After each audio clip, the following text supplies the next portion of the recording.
जलन यानी ईर्ष्या। तो आखिर ये ईर्ष्या होती क्या है और इसका जन्म कैसे होता है, और ये समाज किसी भी दूसरे मनुष्य की तरक्की, खुशहाली और सफलता को देखकर जलन का भाव अनुभव आखिर क्यों करता है। तो इस बारे में श्री कृष्ण कहते हैं कि ईर्ष्या हमारे मन का वो भाव है जो कहीं ना कहीं हमारे भीतर छुपा हुआ होता है, और ये भाव तब बाहर आता है जब कोई दूसरा व्यक्ति हमसे ज्यादा सफलता पाने लगता है। अगर कोई हमसे आगे चला जाता है या तरक्की कर लेता है तो हमारे मन में उस व्यक्ति के लिए ईर्ष्या पैदा होती है। हम वो सब पाना चाहते हैं जो उस दूसरे व्यक्ति के पास है, और हमारा उस अवस्था को पाने के लिए बेचैन हो जाना जिसके बारे में हमने कभी सपने में भी नहीं सोचा, और ना ही उस वस्तु को पाने की कोई कोशिश की। हम केवल वो पाने के लिए परेशान रहते हैं जो उस दूसरे व्यक्ति के पास है। श्री कृष्ण कहते हैं कि इस परिस्थिति में हम ये भूल जाते हैं कि हमारे पास जो कुछ है हमें उसी में संतुष्ट रहना चाहिए, और यही असंतुष्ट का भाव ईर्ष्या को जन्म देता है। कृष्ण के अनुसार कलयुग में मनुष्य की सबसे बड़ी कमी यही है कि वो अपने सुख से सुखी नहीं है, ना ही अपने दुख में दुखी रहता है, बल्कि उन्हें तो दूसरे के दुख में सुख मिलता है और दूसरे के सुख को देखकर वो दुखी हो जाता है और अपने मन में जलन का भाव पैदा कर लेते हैं। ये जलन का भाव अकेले नहीं आता। ईर्ष्या का भाव मनुष्य के अंदर दुख, शोक, चिंता, भय और व्याकुलता को अपने साथ लेकर आता है, और जलन के भाव के दो ही कारण हो सकते हैं।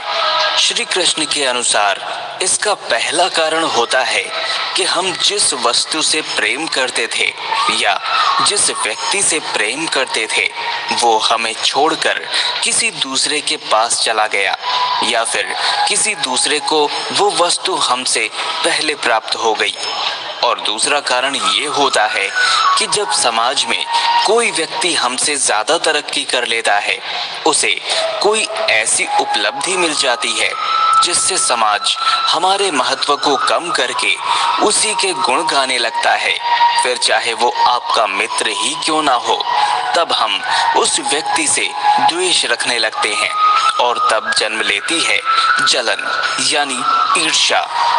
श्री कृष्ण कहते हैं कि जरा महसूस करके देखिए, जब आप छोटे बच्चे थे तो क्या आपको अपने ही भाई बहन और मित्रों से जलन नहीं होती थी?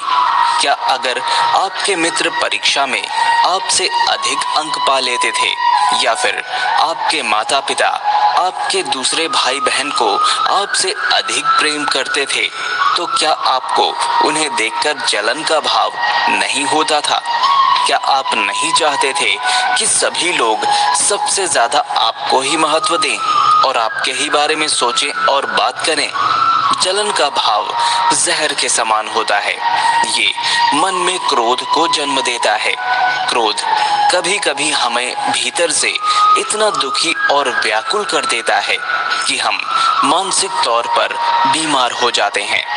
भगवत गीता में खुद श्री कृष्ण ने बताया है कि जो भी मनुष्य किसी दूसरे मनुष्य के प्रति जलन का भाव नहीं रखते, किसी दूसरे मनुष्य के कर्मों और सफलता से ईर्ष्या नहीं रखते, उन्हें फलता फूलता देखकर व्याकुल नहीं होते, ऐसे लोग ही श्री कृष्ण को अत्यधिक प्रिय होते हैं। इसी के साथ श्री कृष्ण ने ये भी बताया है कि जब हम कोई कार्य करते हैं और उसके पूरा होने के बाद भी हमें मनचाहा परिणाम नहीं मिलता, तो ऐसी परिस्थिति में व्याकुलता होने की बजाय हमें अपने कर्मों पर भली भांति विचार करना जरूरी हो जाता है, और ये सोचना जरूरी हो जाता है कि हमसे आखिर क्या कमी रह गई, और तभी हम अपने प्रयासों में सफलता हासिल कर सकते हैं।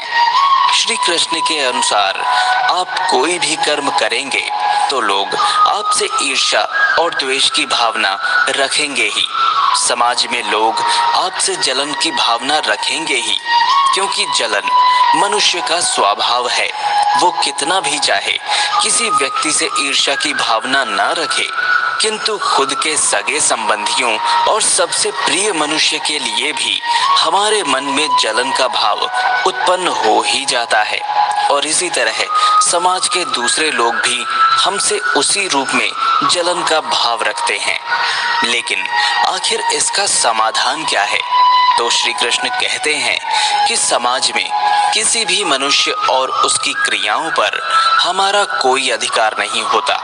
हम किसी पर भी अपना वश नहीं रख सकते, लेकिन हम खुद पर नियंत्रण रख सकते हैं, खुद को उस काबिल बना सकते हैं ताकि लोग हमें देखकर खुद को निखारने के लिए प्रयास करें।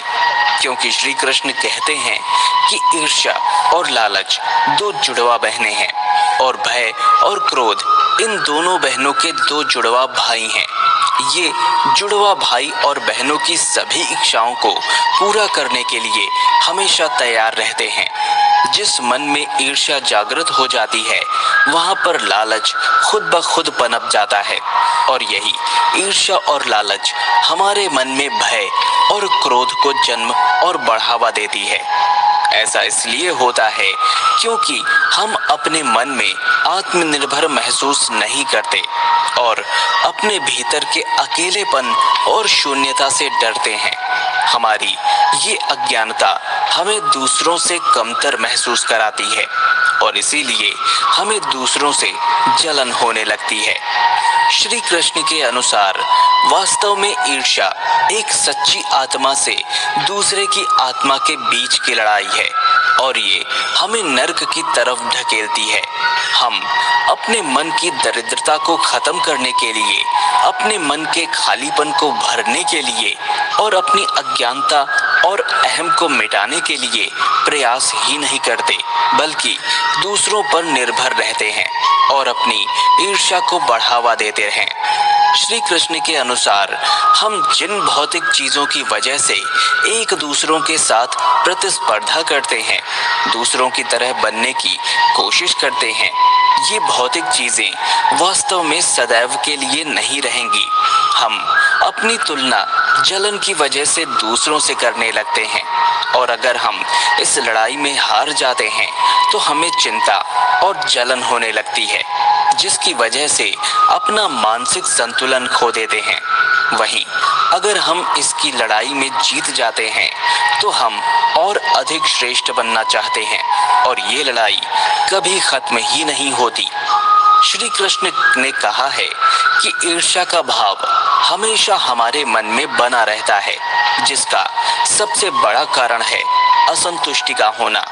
श्री कृष्ण कहते हैं कि अगर हम अपने मन के अहंकार को खत्म नहीं करेंगे तो हम अपने मन के दायरे से बाहर जा ही नहीं सकते, और हमारा मन हमेशा ये चाहेगा कि हम दुनिया की नजरों में सबसे अधिक महत्व हमारा ही हो।